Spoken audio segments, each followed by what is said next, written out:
നമസ്കാരം. നമസ്കാരം. ചാനൽ 91 ന്യൂസിലേക്ക് സ്വാഗതം. ഐഫ്രഷ് എന്തൊക്കെയാണ് ഇവിടെ ഉൽപ്പാദിപ്പിക്കുന്ന ഉൽപ്പന്നങ്ങൾ?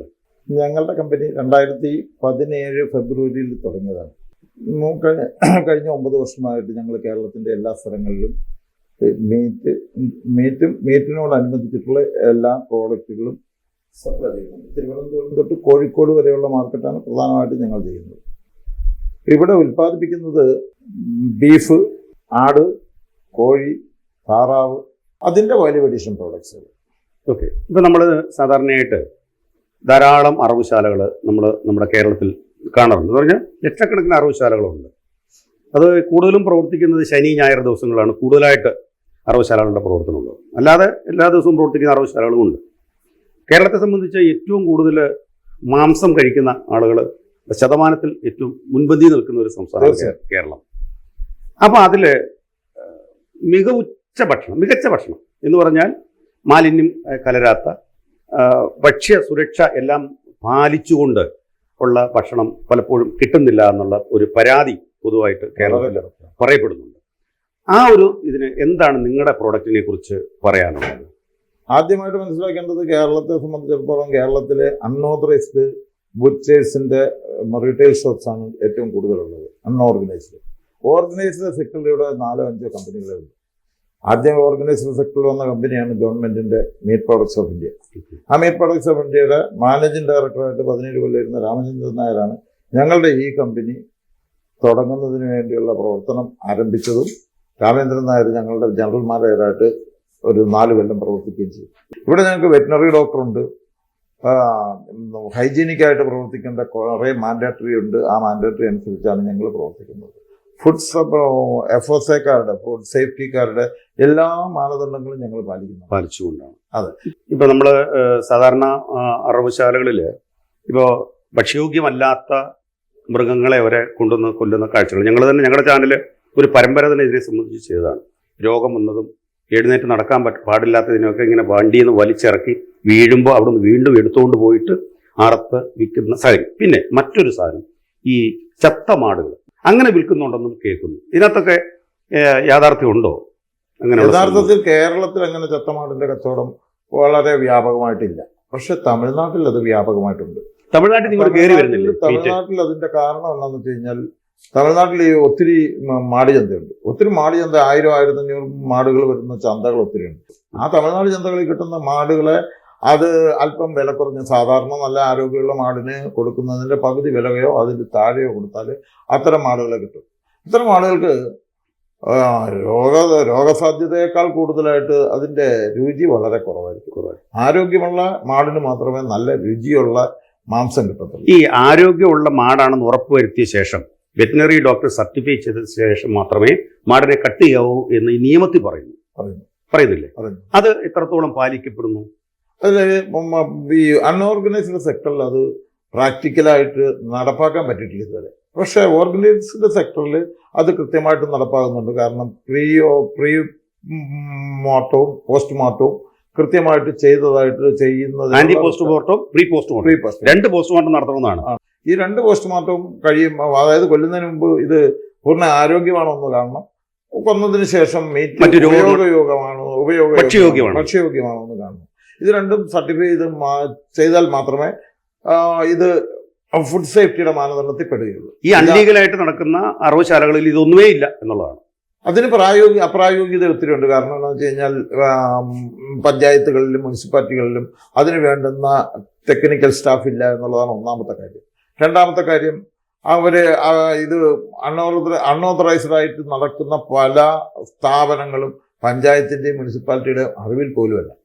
അപ്പോൾ അവരെ പ്രത്യേകിച്ച് നിയമത്തിൻ്റെ ഇതിലേക്ക് കൊണ്ടുവരാനായിട്ട് ഗവൺമെൻറ് പല മാർഗങ്ങൾ നോക്കുന്നുണ്ട്. പക്ഷേ ആ മാർഗങ്ങളിലേക്ക് കൊണ്ടുവരാൻ പറ്റാത്തതിൻ്റെ കാരണം ഓർഗനൈസ്ഡ് സെക്ടറിൽ ആവശ്യത്തിനുള്ള മീറ്റ് ഉൽപ്പാദിപ്പിക്കുന്നില്ല എന്നുള്ളത് കൊണ്ട് അവരെ നിരോധിക്കുകയോ അല്ലെങ്കിൽ അവരുടെ മേൽ എന്തെങ്കിലും കർശന നടപടി സ്വീകരിക്കുകയോ ചെയ്താൽ ജനങ്ങൾക്ക് ഇവിടെ മീറ്റിന് ക്ഷാമം ഉണ്ടാകും.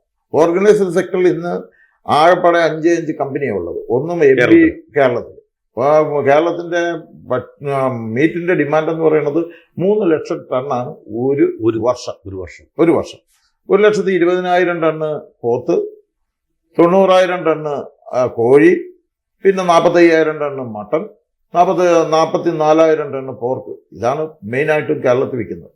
അപ്പൊ ഇത്രയും ഭീകരമായ മാർക്കറ്റുള്ള കേരളത്തെ സംബന്ധിച്ചിടത്തോളം ഇത് ക്യാറ്റർ ചെയ്യാനായിട്ട് വെറും 5 കമ്പനികൾ. ഈ 5 കമ്പനികൾക്ക് ഒരു പക്ഷേങ്കിൽ ഒരു ജില്ല പോലും ക്യാറ്റർ ചെയ്യാൻ പറ്റില്ല. അപ്പൊ സ്വാഭാവികമായിട്ടും ഗവൺമെന്റിന് ഇവരുടെ പേരിൽ ഒരു നടപടി എടുത്ത് അതിന് നടപ്പാക്കുക എന്ന് പറയുന്നത് പ്രായോഗിക തലത്തിൽ ബുദ്ധിമുട്ടുണ്ട്. അതിനേക്കാൾ ഉപരിയായിട്ട് ഗവൺമെന്റ് ഇത് ചെയ്യാതെ ഇരിക്കാൻ പറ്റാത്ത ഒരു സാഹചര്യമാണ് ഇപ്പം ഫേസ് ചെയ്തുകൊണ്ടിരിക്കുന്നത്. എന്താ കാരണം എന്ന് വെച്ച് കഴിഞ്ഞാൽ ധാരാളം ഇത്തരം അറവുശാലകൾ വഴി ധാരാളമായിട്ട് മാലിന്യം ഒഴുകുകയാണ്. മാലിന്യ സംസ്കരണത്തിന് യാതൊരുവിധ സംവിധാനവും ഈ അറവുശാലകൾക്കൊന്നുമില്ല. ഞങ്ങളെപ്പോലുള്ള ഓർഗനൈസ്ഡ് സെക്ടറിലുള്ള കമ്പനികൾക്ക് പ്രവർത്തിക്കണമെങ്കിൽ തന്നെ എല്ലാ മാലിന്യ സംസ്കരണത്തിന്റെയും മോഡേൺ മീറ്റ് പ്രോസസ്സിംഗ് പ്ലാന്റ് എന്ന് പറഞ്ഞു കഴിഞ്ഞാൽ അതിന് മാലിന്യ സംസ്കരണമാണ് ആദ്യം നോക്കുന്നത്. പൊല്യൂഷൻ കൺട്രോൾ ബോർഡ് പല പ്രാവശ്യം ഇൻസ്പെക്ട് ചെയ്യുമെന്ന് മാത്രമല്ല, ഒരു വർഷത്തിൽ 3 പ്രാവശ്യമെങ്കിലും അവരുടെ മാനുവൽ പ്രകാരം സാധനങ്ങൾ അതിന്റെ ഇതെല്ലാം ഉണ്ടാക്കിയിരിക്കണം.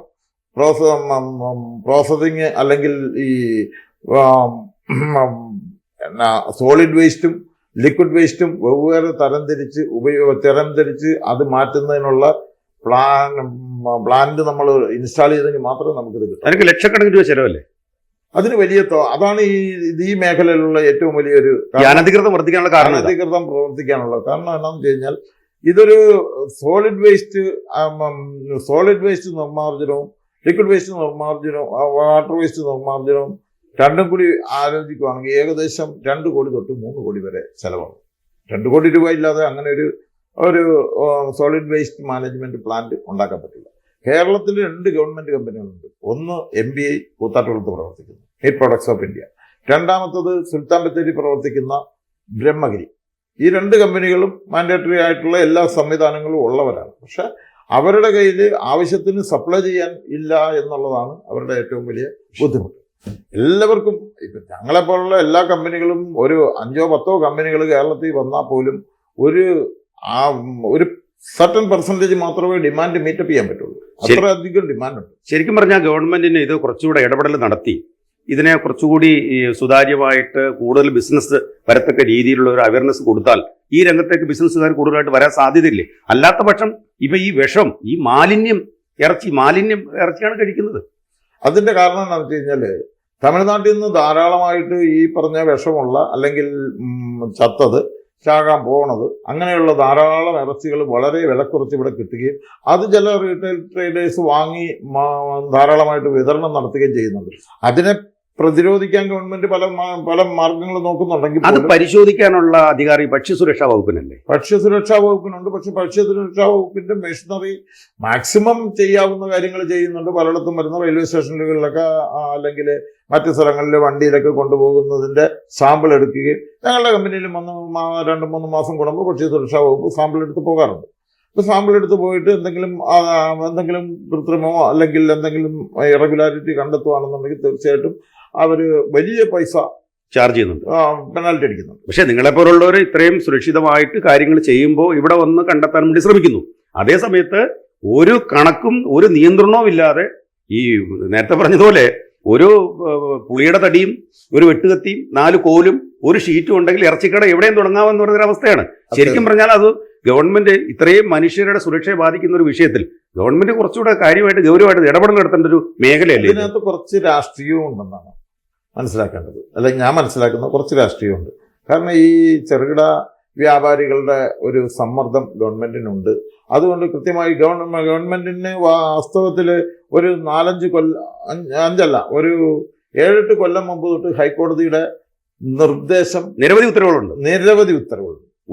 ഒരു ഉത്തരവ് പോലും ഗവൺമെന്റിന് നടപ്പാക്കാൻ പറ്റാത്തത് രാഷ്ട്രീയ ഇടപെടലാണെന്നാണ് ഞാൻ വിശ്വസിക്കുന്നത്.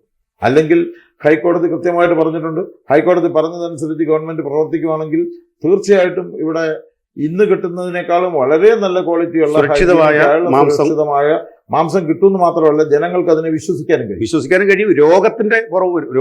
രോഗം കുറയും.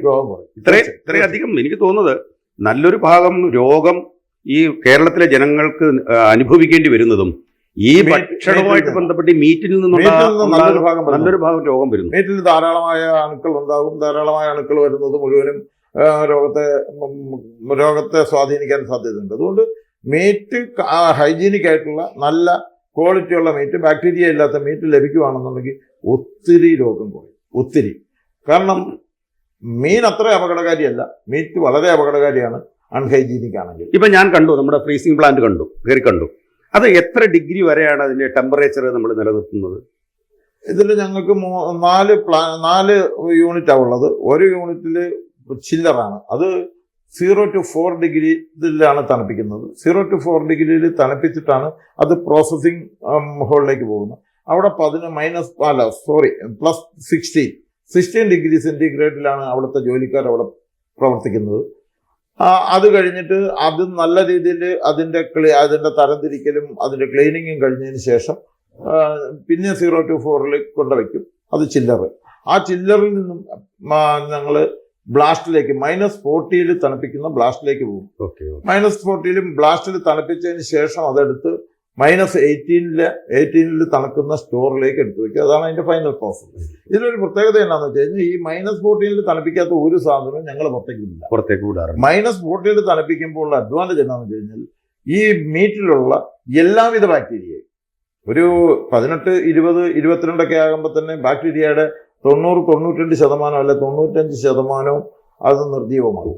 എങ്കിൽ -30, -40 വരുമ്പം ഒരു ബാക്ടീരിയ പോലും അതിനകത്ത് ജീവനുള്ളത് ഉണ്ടാവും. പൂർണ്ണമായും സുരക്ഷിതമാണ്. അത് പിന്നെ ടെമ്പറേച്ചർ ഈ നോർമൽ ടെമ്പറേച്ചറിലേക്ക് വന്ന് ഒരു 12 മണിക്കൂർ കഴിയുമ്പോൾ മാത്രമേ ഈ ബാക്ടീരിയ ആക്ടിവേറ്റ് ആവും. അതുവരെ ഈ ബാക്ടീരിയ 12 മണിക്കൂർ വരെ സേഫാണ്. കാരണം ബാക്ടീരിയ അതിനൊക്കെ നമ്മളിത് ഇതിലേക്ക് പോകുന്നു. നമ്മൾ കറി വെക്കാനായിട്ട് എടുക്കുമ്പോൾ പിന്നെ ചൂടാക്കുമ്പോൾ ബാക്ടീരിയ ഓട്ടോമാറ്റിക്കലി റിമൂവ് ആകും. അപ്പൊ അങ്ങനെയുള്ള ഒരു സംവിധാനത്തിൽ മാത്രമേ നമുക്ക് 100% ബാക്ടീരിയ ഫ്രീ എന്ന് പറയാൻ പറ്റൂ. അല്ലാതെ എവിടുന്ന് വാങ്ങിയാലും ബാക്ടീരിയ ഫ്രീ ആകില്ല. കാരണം കട്ട് ചെയ്ത് കഴിഞ്ഞാൽ 2 hours ബാക്ടീരിയ ആക്ടിവേറ്റ് 2 മണിക്കൂർ ബാക്ടീരിയ ആക്ടിവേഷൻ. എത്രത്തോളം അപകടമാണ് കെട്ടി തൂക്കിയിട്ടേക്കുന്നത് ഈ റോഡരികത്ത്. തീർച്ചയായും രാവിലെ പിന്നെ 5 മണിക്ക് കൊന്നാൽ അതിന്റെ മാംസം രാത്രി 7 മണി വരെ കെട്ടി തൂക്കിയിട്ടേക്കാണ്. അതുകൂടാതെ റോഡിൽ കൂടി പോകുന്ന വാഹനങ്ങളുടെ പൊടി അതും കൂടി. മീറ്റിനൊരു പ്രത്യേകത ഉണ്ട്. മീറ്റ് കണ്ടമാനം ഡസ്റ്റ് അബ്സോർവ് ചെയ്യും. മീറ്റ് അബ്സോർവ് ചെയ്യുന്ന ഡസ്റ്റ് നമ്മൾ എത്ര കഴുകിയാലും പോകില്ല. അതുകൊണ്ട് മീറ്റ് ഒരിക്കലും ഡസ്റ്റ് വരുന്ന സ്ഥലത്ത് മീറ്റ് വെക്കാൻ പാടില്ല. സ്മെല്ല് വരുന്ന സ്ഥലത്ത് മീറ്റ് വെക്കാൻ പാടില്ല. ഇതെല്ലാം മീറ്റ് അബ്സോർവ് ചെയ്യും. പെട്ടെന്ന് ബാക്ടീരിയ ഉത്പാദിപ്പിക്കാൻ കാരണമാവും. അത് കാരണമാവും. അതുകൊണ്ട് മീറ്റിനെ സംബന്ധിച്ചിടത്തോളം മീറ്റ് ശാസ്ത്രീയമായ രീതിയിൽ മീറ്റ് ചെയ്യുകയാണെന്നുണ്ടെങ്കിൽ 2 മണിക്കൂറിനകം കൊന്ന് 2 മണിക്കൂറിനകം അത് ചില്ലറിൽ പോകണം. 0 to 4 ഡിഗ്രിയിൽ ബാക്ടീരിയ ആക്ടിവേഷൻ സ്റ്റാർട്ട് ആവില്ല ഇമ്മീഡിയറ്റ് ആയിട്ട്. കാരണം ചത്തിട്ട് കുറച്ച് സമയമായുള്ളൂ. ബാക്ടീരിയ നോർമൽ ടെമ്പറേച്ചറിലാണ് ഈ 0 to 4 ഒരു 32 ഡിഗ്രിയിലാണ് 2 hours സ്റ്റാർട്ട് ആകുന്നത്. അത് നേരെ 0 to 4 വന്നിരുന്നു കഴിഞ്ഞാൽ ഒരു 12 മണിക്കൂർ നേരത്തേക്ക് അതിന് ബാക്ടീരിയ ആക്ടിവേഷൻ ഉണ്ടാവില്ല. പയ്യെ വളരെ സ്ലോ ആക്ടിവേഷൻ ഉണ്ടാകും, പക്ഷെ വളരെ സ്ലോ ആണ്. അതിന്റെ മെറ്റാബോളിസം വർക്ക് ചെയ്യുന്നത് വളരെ സ്ലോ ആയിട്ടാണ്. അപ്പൊ അതിനകം നമ്മളിത് പ്രോസസ്സ് ചെയ്ത് നമ്മൾ ഈ ബ്ലാസ്റ്റ് റൂമിൽ കയറ്റി അവനെ 100% ബാക്ടീരിയ ഇനാക്റ്റീവ് ആക്കിക്കൊണ്ടാണ് നമ്മൾ ഇത്. പിന്നെ ഞങ്ങൾ ഇതുപോലുള്ള കവറിലാണ് കൊടുക്കുന്ന ഞങ്ങളുടെ കവറുകൾ. ഇതിപ്പോ ചിക്കന്റെ കവറാണ്. ചിക്കൻ ഞങ്ങൾ ഇതുപോലുള്ള ചിക്കനും ബീഫും എല്ലാം ഞങ്ങൾ കവറിലാണ് കൊടുക്കുന്നത്. ഇതെല്ലാം ഹൈജീനിക് ആയിട്ട് കവറിലാക്കി സീൽ ചെയ്തു. അതിന്റെ MRP സഹിതം ഇതിൽ പ്രിന്റ് ചെയ്തു. ഡേറ്റ് ഓഫ് പാക്കിങ്ങും ഡേറ്റ് ഓഫ് എക്സ്പയറി എല്ലാം പ്രിന്റ് ചെയ്തിട്ടാണ് ഇത് കൊടുക്കുന്നത്. എല്ലാ വിവരങ്ങളും ഇതിലുണ്ട്. പറയുന്നുണ്ട് ഇത്ര മണിക്കൂർ ഇതിന്റെ -18 സൂക്ഷിക്കണമെന്നുള്ളതുണ്ട്. -18 നിന്ന് എടുത്തു കഴിഞ്ഞാൽ മാക്സിമം വന്നു കഴിഞ്ഞാൽ 2 hour അല്ലെ 3 hours നിങ്ങളത് ഉപയോഗിച്ചിരിക്കണം. അല്ലെങ്കിൽ നിങ്ങളുടെ ഫ്രീസറിൽ എത്ര നാൾ വേണമെങ്കിലും സൂക്ഷിക്കാം. കാരണം ഞങ്ങൾ -14 ഇത് തണുപ്പിച്ചാണ്. ഇത്തരം പാക്കറ്റുകളിൽ കൊടുക്കുന്നത് കൊണ്ട് തന്നെ ഇതിന്റെ സുരക്ഷിതത്വം വളരെ കൂടുതലാണ്. ഇത് ഞങ്ങൾ മാത്രമല്ല, meet products of India, Brahmagiri എല്ലാവരും ഇതുപോലെ തന്നെ ചെയ്യും. ഓർഗനൈസ്ഡ് സെക്ടറിൽ പ്രവർത്തിക്കുന്ന 90% കമ്പനികളും പാക്കറ്റിൽ മാത്രമേ മീറ്റ് കൊടുക്കൂ. ഇപ്പൊ ഈ പൊതുവിപണിയിൽ ഇപ്പൊ കിട്ടുന്ന മീറ്റും നിങ്ങളുടെ മീറ്റും തമ്മിൽ വിലയിൽ എന്ത് വ്യത്യാസമുണ്ട്? വില കൂടുതൽ? ആക്ച്വലി ഞങ്ങളെ സംബന്ധിച്ചിടത്തോളം വില കൂടേണ്ട കാര്യമില്ല. വില കോമ്പറ്റീഷനിൽ വില ഒരു പക്ഷെങ്കിൽ കുറവാകാനും സാധ്യതയുണ്ട്. കാരണം ഞങ്ങളുടെ മീറ്റ് ഞങ്ങൾ വാങ്ങുന്നത് വളരെ ബൾക്കായിട്ട് വാങ്ങുന്നു. ഇപ്പോൾ ഒരു ആനിമൽ വാങ്ങുവാണെങ്കിൽ 100-200 ആനിമൽ ഒരുമിച്ച് വാങ്ങുന്നു. ഏതെങ്കിലും മാർക്കറ്റിൽ പോയിട്ട്, നോർത്ത് ഇന്ത്യൻ മാർക്കറ്റിൽ പോയിട്ട് ഒരുമിച്ച് വാങ്ങി 4-5 വണ്ടി ഒരുമിച്ച് വരണം. അങ്ങനെ വരുമ്പോൾ ഒരു ഗുണം എന്താണെന്ന് വെച്ച് കഴിഞ്ഞാൽ ഒത്തിരി ട്രാൻസ്പോർട്ടേഷൻ കുറയും. ഇവിടുത്തെ ലോക്കൽ ബുച്ചേഴ്സ് ഇപ്പോൾ നിയറസ്റ്റ് ആയിട്ടുള്ള ഒന്നുകിൽ പൊള്ളാച്ചി അല്ലെങ്കിൽ കുഴൽമന്നോ അല്ലെങ്കിൽ ഇവിടെ അടുത്തുള്ള കൂത്താട്ടുള്ള ഏതെങ്കിലുമൊക്കെ മാർക്കറ്റുകളിൽ പോയി ഇരട്ടി വില കൊടുത്ത്, അപ്പം രണ്ടും മൂന്നും കൈകൾ മറിഞ്ഞിട്ടാണ് ഈ ബുച്ചറിന്റെ അടുത്ത് വരുന്നത്. ഒരു ആനിമലിൽ ഒരാൾ ഒരു 3000 രൂപ എടുത്താൽ പോലും 3 കൈ വരുമ്പോൾ 10,000 രൂപ. സ്വാഭാവികമായിട്ടും അതനുസരിച്ച് വില കൂടുക. ഞങ്ങൾ മാർക്കറ്റിൽ നിന്ന് ഡയറക്റ്റ് എടുക്കുന്നു, ഞങ്ങളുടെ എക്സ്പെർട്സ് മാർക്കറ്റിൽ പോകുന്നു, മാർക്കറ്റിൽ നിന്ന് നല്ല ആരോഗ്യമുള്ള ആനിമലിനെ സെലക്ട് ചെയ്തിട്ട് അവിടെ നിന്ന് കയറ്റിക്കൊണ്ട് വരിക. ഞങ്ങൾക്കത് കൊണ്ടുവരാനുള്ള ട്രാൻസ്പോർട്ട് ലൈസൻസ് ഉണ്ട്. ഈ ലോക്കൽ ബുച്ചേഴ്സിനെ സംബന്ധിച്ചിടത്തോളം അവർക്ക് യാതൊരു ലൈസൻസ് വഴിയിൽ ആരെങ്കിലുമൊക്കെ കൈ കാണിക്കുമ്പോൾ 1000, 2000, 5000, 10,000 ചോദിക്കുന്ന പടി കൊടുക്കണം. അത് മുഴുവനും ഈ മീറ്റിൽ വന്നു കയറുന്നതാണ്. ഇത് ലൈസൻസ് ഉള്ളത് കൊണ്ട് ഞങ്ങൾക്കിത് കൊണ്ടുവരുന്നതിന് ആവശ്യത്തിലധികം ഞങ്ങൾ ഓരോ വർഷവും കൊണ്ടുവരാൻ ആഗ്രഹിക്കുന്ന മീറ്റിന് അല്ലെങ്കിൽ ആനിമലിന് ഞങ്ങൾ ലൈസൻസ് എടുക്കുന്നുണ്ട്. അത്രയും ടാക്സ് അടയ്ക്കുന്നുണ്ട്. അതിന്റെ ടാക്സ് അടച്ച് ലൈസൻസ് എടുത്തിട്ട് അത് പെർമിറ്റ് പ്രകാരമാണ് ഞങ്ങൾ ഇങ്ങോട്ട് കൊണ്ടുവരുന്നത്. അപ്പോൾ വഴിയിൽ ഒരു തടസ്സങ്ങൾ ഞങ്ങൾക്ക് സാധാരണ സംഭവിക്കാറില്ല, അല്ലെങ്കിൽ പലതരം തടസ്സങ്ങൾക്കും കാരണമാവും. പിന്നെ ഇവിടെ കൗസ് ലോട്ടറിങ് ഇന്ത്യ മുഴുവൻ നിരോധിച്ചിട്ടുള്ള സാധനം, കേരളത്തിൽ മാത്രമേ നിരോധിക്കാറുള്ളൂ. എങ്കിൽ പോലും കൗസ് ലോട്ടറിങ് എന്ന് പറയുന്ന ഒരു പരിധി വരെ ഒരു വിശ്വാസത്തിന് എതിരായിട്ടുള്ളൊരു കാര്യമായതുകൊണ്ട് ഞങ്ങളത് ചെയ്യാറില്ല. ഞങ്ങൾ പോത്ത്, എരുമ അല്ലെങ്കിൽ കാള, പശു ഞങ്ങളുടെ വളരെ ബഹുമാന്യമായ ഒരു സാധനമായിട്ട് ഞങ്ങൾ കണക്കാക്കുന്നു പശുവിനെ. അതുകൊണ്ട് ഈ പശു ഞങ്ങൾ തീർച്ചയായിട്ടും അതിനെ മാനിക്കുന്നുണ്ട്. കൊന്നു വിൽക്കാൻ തയ്യാറല്ല.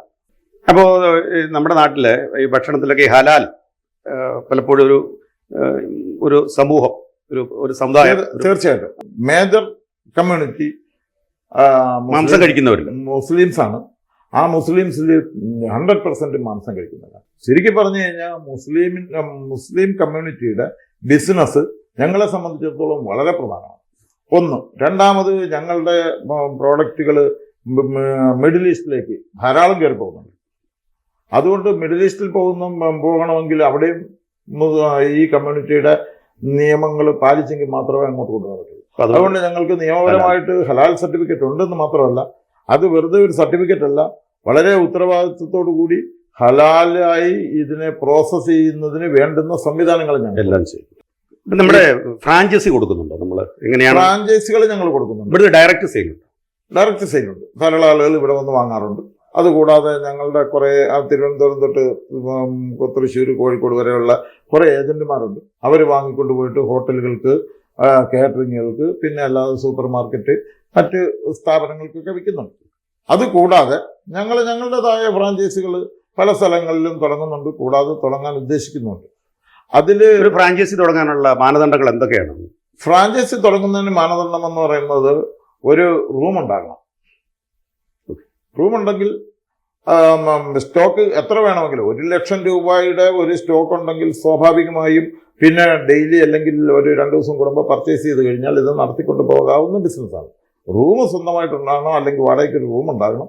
ആ റൂമിൻ്റെ ഡെപ്പോസിറ്റും കാര്യങ്ങളും ഒക്കെ കൊടുക്കാനുള്ള പണം ഉണ്ടാകണം. ബാക്കി പ്രോഡക്റ്റ് വാങ്ങാനുള്ള പണവും കയ്യിലുണ്ടാകണം. ഇതെല്ലാം കൂടി 1,00,000 രൂപ, 1,50,000 രൂപ കൂടുതൽ സാധാരണ ഒരു ഫ്രാഞ്ചൈസി അല്ലെങ്കിൽ ഒരു ഷോപ്പ് നടത്തുന്നതിന് ചിലവ് വരില്ല. എന്നാലും ഒരു 150 കിലോയെങ്കിലും ഒരു ദിവസം വിൽക്കാനായിട്ട് ഒരു ഫ്രാഞ്ചൈസിക്കാരന് ബുദ്ധിമുട്ടുണ്ടാകാറില്ല ഞങ്ങളുടെ അനുഭവത്തിൽ. കൂടുതൽ ഹോൾസെയിൽ ചെയ്യുന്നവർക്ക് കൂടുതൽ ചെയ്യാൻ പറ്റും. റീറ്റെയിൽ ആണെങ്കിൽ പോലും ഒരു 50-60 കിലോ ഈസി ആയിട്ട് വിൽക്കാൻ പറ്റുന്നുണ്ട്. അല്ലെങ്കിൽ അതിനെ കണക്കാക്കുകയാണെന്നുണ്ടെങ്കിൽ ഒരു 400-500 കിലോ ആഴ്ചയ്ക്ക് വിൽക്കാൻ പറ്റുന്നുണ്ട്. അങ്ങനെയാണെങ്കിൽ 2000 കിലോയോളം വിൽക്കാൻ പറ്റുകയാണെങ്കിൽ ഒരു 50 രൂപ ഏറ്റവും കുറഞ്ഞത് അതിൽ മാർജിൻ കിട്ടും. അങ്ങനെ 1,00,000 രൂപ സ്വാഭാവികമായിട്ട്. പലപ്പോഴും ഈ കോൾഡ് സ്റ്റോറേജ് നടത്തുന്നവർക്ക് അല്ലെങ്കിൽ ഫ്രാഞ്ചൈസി നടത്തുന്നവർക്ക് ഉണ്ടാവുന്ന ഒരു പരാജയം എന്ന് പറയുന്നത് അത് കൃത്യമായിട്ട് അവർക്ക് സാധനം കിട്ടില്ല. ഫ്രാഞ്ചൈസിക്ക് ഡെപ്പോസിറ്റ് എന്തെങ്കിലും വാങ്ങാറുണ്ടോ? ഫ്രാഞ്ചൈസിക്ക് യാതൊരു ഡെപ്പോസിറ്റ് ഇല്ല.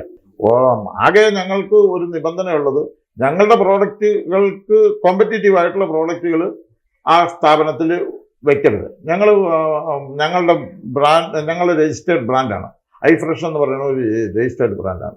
ഈ രജിസ്റ്റേർഡ് ബ്രാൻഡിലുള്ള പ്രോഡക്റ്റുകൾക്ക് അതേ മാനദണ്ഡത്തിലാണെന്ന് പറഞ്ഞ് ആരെങ്കിലും കൊണ്ട് തരുന്നവരുടെ അടുത്തുനിന്ന് വാങ്ങരുതെന്ന് മാത്രമേ ഞങ്ങൾ പറയാറുള്ളൂ. എത്ര ക്വാണ്ടിറ്റി വേണമെങ്കിലും നമുക്ക് കൊടുക്കാനുള്ള കപ്പാസിറ്റി കമ്പനിക്കുണ്ട്? ഞങ്ങൾക്ക് ദിവസം 10,000 കിലോ, അതായത് 10 ടണ്ണിന്റെ കപ്പാസിറ്റിയാണ് ഞങ്ങളുടെ ഇപ്പോഴത്തെ പ്ലാന്റിനുള്ളത്. പ്ലാന്റ് ആ 10 ടണ്ണിൽ പലപ്പോഴും 10 ടണ്ണ് ഈ എല്ലാ ദിവസങ്ങളിലും 10 ടണ്ണ് പ്രവർത്തിക്കാറില്ല, എങ്കിലും 10 ടണ്ണ് വരെ ഞങ്ങൾക്ക് പ്രവർത്തന ശേഷിയുണ്ട്. എന്തായാലും വളരെ സന്തോഷമുള്ളൊരു കാര്യമാണ്. ചാനൽ 91 ന്യൂസ് അറവുശാലകളിലെ മാലിന്യങ്ങളെക്കുറിച്ചും അത് നമ്മുടെ നാട്ടിൽ പരത്തുന്ന രോഗങ്ങളെക്കുറിച്ചും മുൻപും വളരെ വിശദമായ ഒരു പരമ്പര തന്നെ ചെയ്തിട്ടുണ്ട്. നമ്മൾ കഴിക്കുന്ന മാംസം സുരക്ഷിതമായ മാംസമാണോ എന്ന് നമ്മൾ പരിശോധിക്കേണ്ടിയിരിക്കുന്നു. ഇപ്പം തന്നെ അദ്ദേഹം പറഞ്ഞത് നമ്മൾ കേട്ടു. ഒരു മാടിനെ വെട്ടിയാൽ 2 മണിക്കൂറിനുള്ളിൽ ആ മാംസം ഫ്രീസ് ചെയ്തിരിക്കണം. ഈ 2 മണിക്കൂർ കഴിഞ്ഞാൽ അതിലേക്ക് വൈറസ് പടർന്നു കയറുകയും മാരകമായ രോഗങ്ങൾക്കത് കാരണമാവുകയും ചെയ്യും.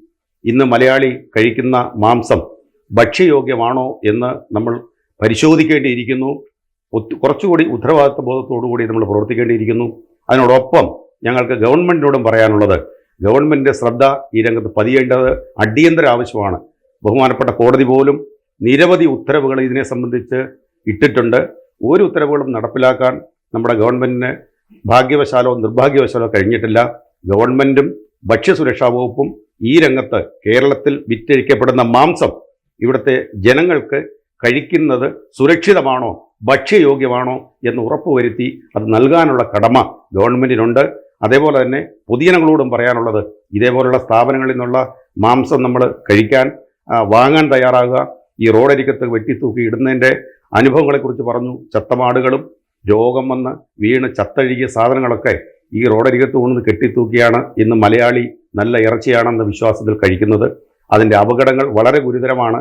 ക്യാൻസർ രോഗത്തിനൊക്കെ ഏറ്റവും മുന്തിയ പരിഗണനയാണ് നമ്മുടെ കൊച്ചു കേരളത്തിനുള്ളതെന്ന് കൂടി ചിന്തിക്കുക. സുരക്ഷിതമായ ഭക്ഷണം നമ്മൾ കഴിക്കാൻ തയ്യാറാകുക. ഇത്തരം സംരംഭങ്ങളെ പ്രോത്സാഹിപ്പിക്കേണ്ടതുകൂടെ ഗവൺമെൻറ്റിൻ്റെ കൂടി ഉത്തരവാദിത്വം ആണ് എന്ന് ഓർമ്മപ്പെടുത്തിക്കൊണ്ട് നമസ്കാരം.